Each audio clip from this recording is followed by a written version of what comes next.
Avant de poursuivre, je dois dire que les gens meurent irrémédiablement, mais l'argent demeure. Il persiste flamboyant.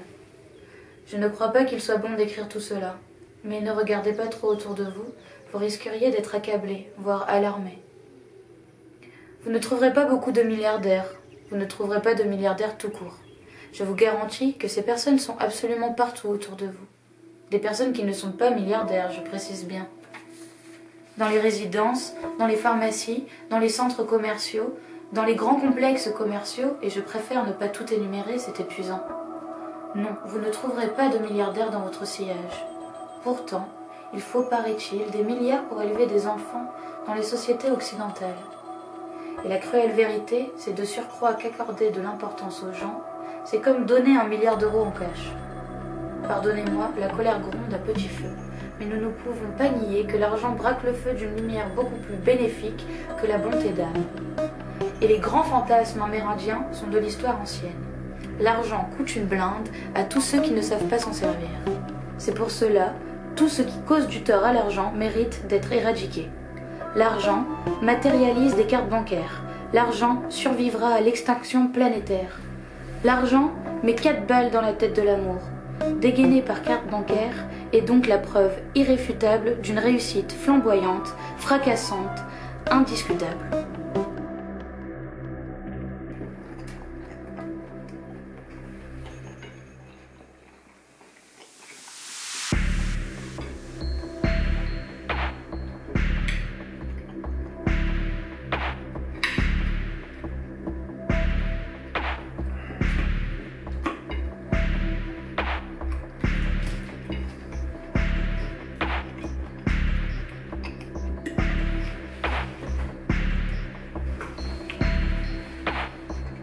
T'as l'air contrarié.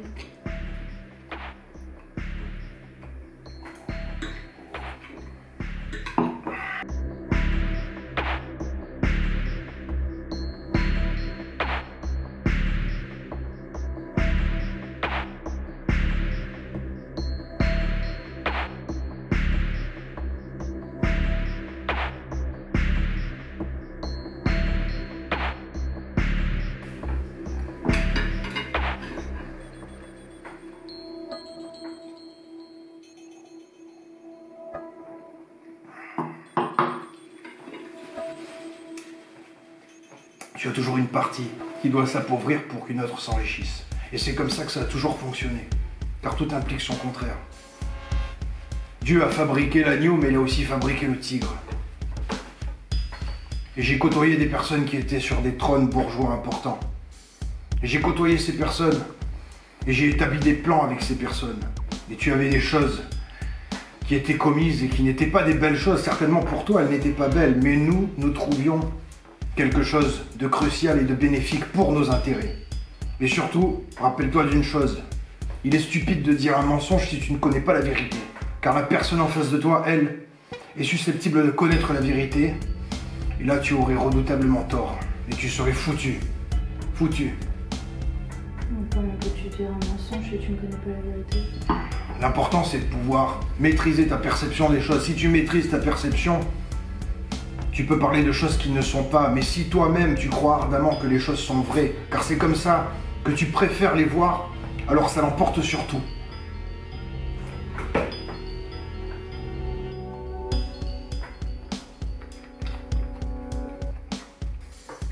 Que l'on s'acharne sur les tâches à accomplir sans tout vouloir comprendre des situations globales, mondiales, c'est un fait.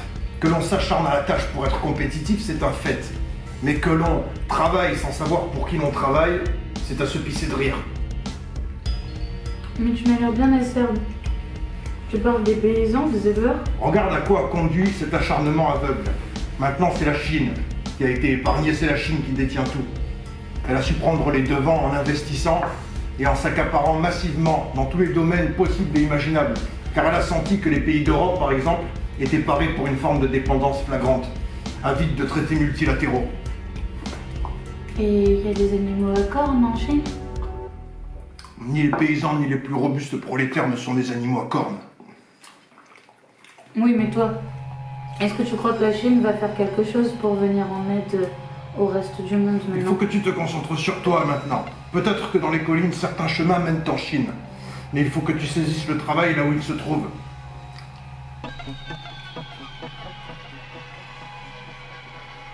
C'est du lait d'animaux à cornes.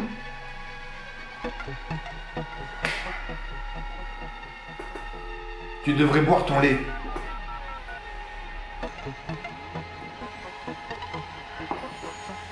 Et des fois, j'ai l'impression que tu vas flamboyer et exploser.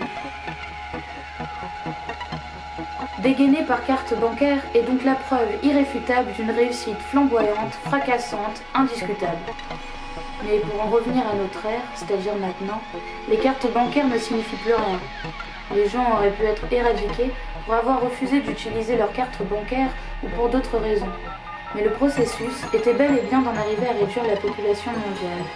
Le monde, qui se reconstruira progressivement, est celui d'un monde où les loisirs et les distractions domineront, car les gens ne désireront certainement pas retourner vers des quotidiens de labeur, de dévouement et de sacrifice pour des piètres récompenses. Tout sera radicalement différent.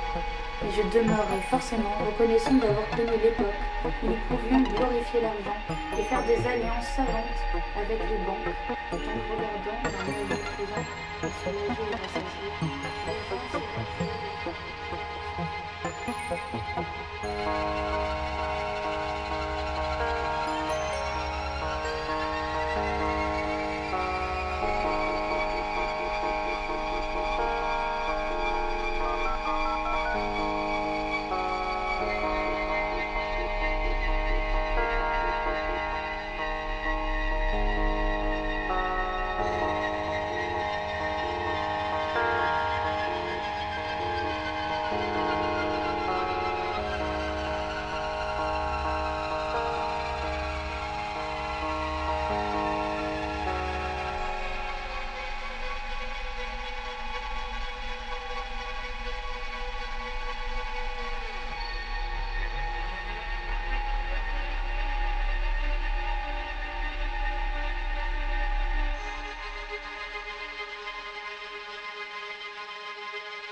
Ça va très bien, oui, je te remercie. Et toi? Hmm. Oui, oui, enfin, il me garde toujours chez lui. Eh bien non, en réalité, je vais au marché tous les matins. C'est ça, mais il faut se lever très tôt vu l'effondrement économique. Hmm. Non, à vrai dire, il est très tendre. Et puis, il m'instruit de plein de choses. Crois-tu dans l'existence du tigre et de l'agneau? Oui, je crois. Tu admettras alors qu'il est nécessaire de se retrouver confronté à la férocité, de l'endurer, de l'éprouver pour savourer la vraie tendresse. Je suppose, oui. Tout implique son contraire. C'est ça? Je voudrais évaluer ces conditions avec toi. Serais-tu prête à tuer des personnes pour 1 milliard? Non, jamais de la vie. Pourquoi cette question? Très bien. Tu progresses maintenant à travers une chambre. Tu te trouves confronté à l'agression de ta mère par des salopards. Elle est sur le point de se faire violer, voire déchiqueter. Tu as une arme dans la main. Serais-tu paré pour tuer? Bien évidemment, ça tombe sous le sens. Alors tu serais prête à tuer? Mais dans ces circonstances-là, n'importe qui serait prêt à tuer. Contente-toi de changer les conditions du contrat et tu franchis la ligne. C'est comme dans tout, du moment que tu modifies les conditions du contrat, tu peux te permettre des choses que tu n'imaginais même pas possibles. D'accord. Mais j'ai peur de comprendre. Voudrais-tu me voir tuer quelqu'un? Ce que j'essaie de te transmettre, c'est que les animaux à cornes ne sont pas faits pour gérer les fermes d'élevage.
Si un jour tu dois te marier, car le pays a retrouvé sa stabilité, et que tu es parvenu à obtenir une existence financière stable, tu dois pouvoir être inflexible sur ton mariage. Aucun homme ne doit te dominer. Tu dois pouvoir faire autorité. Tu le comprends, ça? C'est gentil, ça. Parce que c'est vrai, j'ai toujours rêvé de servir les hommes. Il ne s'agit pas d'asservir les hommes. Il s'agit de se concentrer sur un mariage, sur un aboutissement, sur un but bien précis. Ok, et pourquoi tu ne le ferais pas toi aussi? Épouse-moi. Nous n'avons pas le même âge. J'ai des années et des années d'existence. J'ai connu des femmes, j'ai fait le tour des choses. Je te donne des clés, voilà tout. Allez, épouse-moi. Il faut que tu te concentres sur ton projet. Tu dois pouvoir acquérir une petite main-d'œuvre qui te permettra de fructifier. Et ta famille deviendra ton entreprise. Tu pourras obtenir des gains, des satisfactions, des récoltes, tout ce que tu veux. Ok. Mais qu'avaient ces femmes de plus que moi? Elle n'avait rien.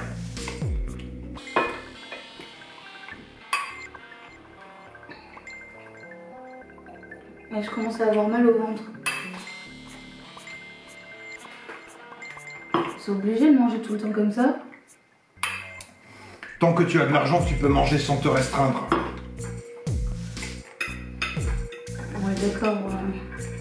Mais là, j'ai pu être opérationnelle pour quoi que ce soit si je continue à m'empiffrer. Il faut que tu manges.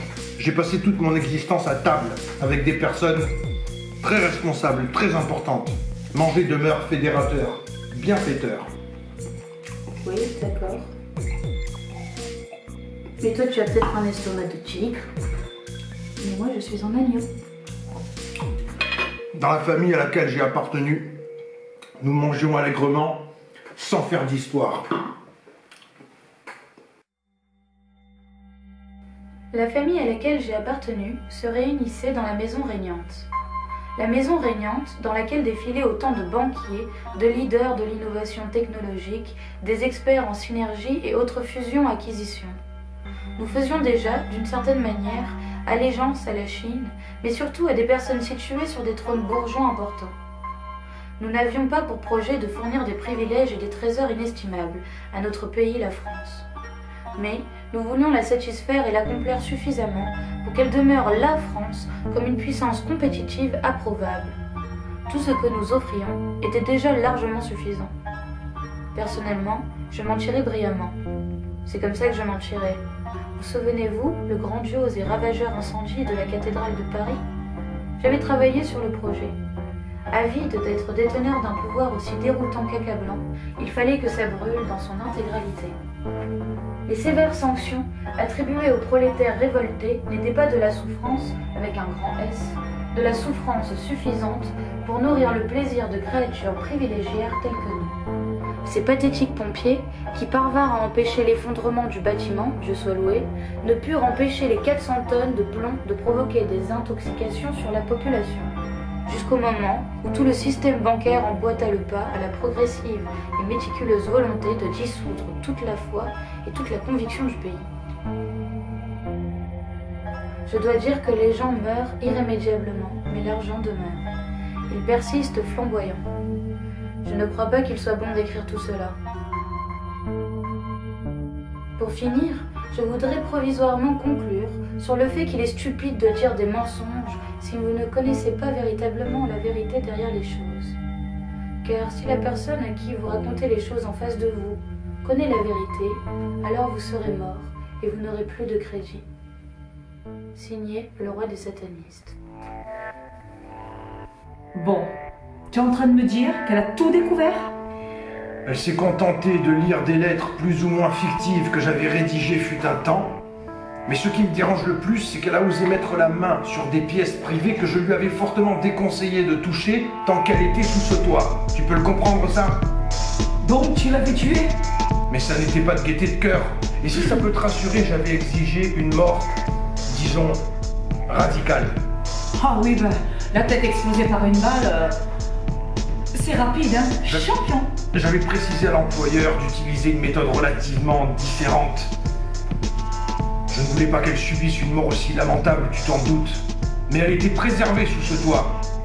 Et elle a osé mettre la main sur des lettres privées. Des lettres de taré, ouais. Mais qu'est-ce que ça aurait pu faire? Elle en aurait fait quoi de ces informations? Bon. Bon, j'ai le document. Tu veux qu'on organise comment, ça? Le cadavre n'existe même plus. Quoi? Le cadavre n'existe plus. Je l'ai récupéré. Attends. Tu as récupéré le cadavre? Il n'existe plus? C'est quoi ces histoires? Tu veux que je te dise? J'avais faim, je l'ai mangé. Certaines habitudes d'antan me manquaient particulièrement. Non mais ça... C'est ce que toi et moi nous faisions il y a très longtemps. Je le crois pas, t'as remis ça? C'était ma manière à moi de me faire pardonner. C'était comme un lot de consolation, j'avais de l'affection pour elle. Non, je n'arrive pas à le croire. Diagnostic numéro 53 avec Monsieur Roy Taliaferro.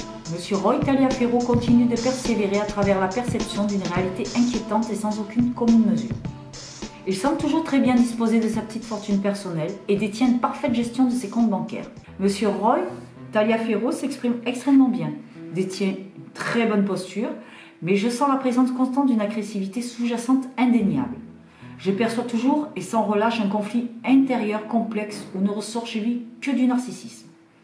Il continue d'ailleurs de vouloir entretenir le surnom de roi des satanistes.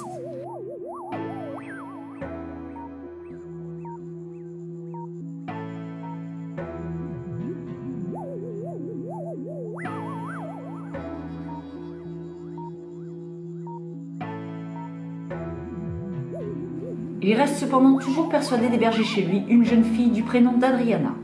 Cette fois-ci, M. Roy Taliaferro a encore progressé dans ce que j'estime être l'intransigeance de son délire, vers quelque chose d'indiscutablement morbide. M. Roy Taliaferro prétend avoir fait abattre d'une balle de revolver la jeune Adriana imaginaire. Après l'avoir hébergée chez lui, il aurait décidé de la faire éliminer car elle serait devenue trop intrusive. Le constat continue d'être alarmant puisque dans la seconde partie de son discours, il affirme avoir eu recours au cannibalisme. Arrivé à ce stade de mon dernier diagnostic de psychiatre, je n'ai jamais rencontré un patient pareil.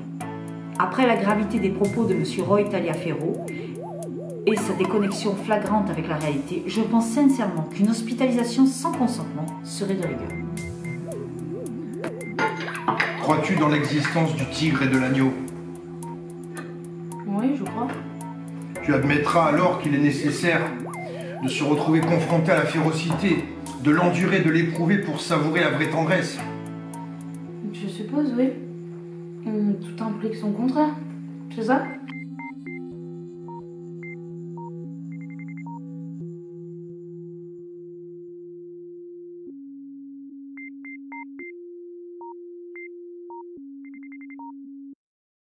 Ouais, allô? Ma chérie, écoute. Non, putain, non. Je viens de sortir d'une séance de chez un patient à domicile. C'était la catastrophe. Ah non, j'ai jamais été rendue folle comme ça. Ah non, si tu savais. Oh, bon, écoute, mais là, tu sais très bien que je peux rien te dire. Bon, je t'ai expliqué juste ça, c'est tout. Mais non, je suis psychiatre, pas concierge, écoute. Mais non, n'insiste pas. Non, bon, écoute. Oui. Bon, là, je suis obligée, écoute-moi, je suis obligée de me taper 2 heures. Oui, mais non, écoute-moi. Je te dirai rien. Voilà, c'est comme ça. Bon, là, je suis obligée de me taper 2 heures de route pour récupérer ma fille. Voilà. Oui. Non, tu sais, je l'ai mise au lycée privé. Ben oui. Ben parce qu'il paraît qu'elle a de très bonnes notes en littérature. Oui, en littérature. Oui. Elle a tué la concurrence. Elle écrit des poèmes magnifiques. Oui, oui. Bah oui, c'est pour ça que j'ai mis là-bas. Voilà, bon. Mais là, j'ai reçu un appel. Ma petite Adriana a encore fait de l'école buissonnière, tu vois. Ben oui. Voilà. Le proviseur m'a dit qu'il avait vu ma fille partir de l'établissement avec un panier de tournesol. Je sais pas quoi, là. Oui, en ce moment, oui. Ouais, elle gambade dans les collines. Mais bon, là, il faut que je me tape 2 heures pour la récupérer, quoi. Voilà. Donc là, bon, je vais aller la chercher. En plus, il a osé me dire qu'elle s'amusait à brûler des roses. Bah oui, des roses. Ben, je sais pas. Moi non plus, je sais pas. Hein. Il va falloir éclaircir ça. C'est pas une mongolienne, mais elle va passer un sale quart d'heure quand même, hein, ma fille, là. La petite délinquante. Ouais. Bon, qu'est-ce que je veux dire, ma chérie après tout ça, là, ce soir, on va toujours manger au resto? C'est toujours bon. J'aurai un petit peu de retard, mais c'est pas grave. Ouais, ça te va? Bon, où tu vas aller manger? Vas-y, dis. Ouais, pourquoi pas? Ouais, le tigre et l'agneau. Ouais, ça va, ils font de très bonnes entrecôtes. Ouais. Oui, ça me va. Allez, on se rejoint là-bas. Ça va, bisous. Je t'embrasse.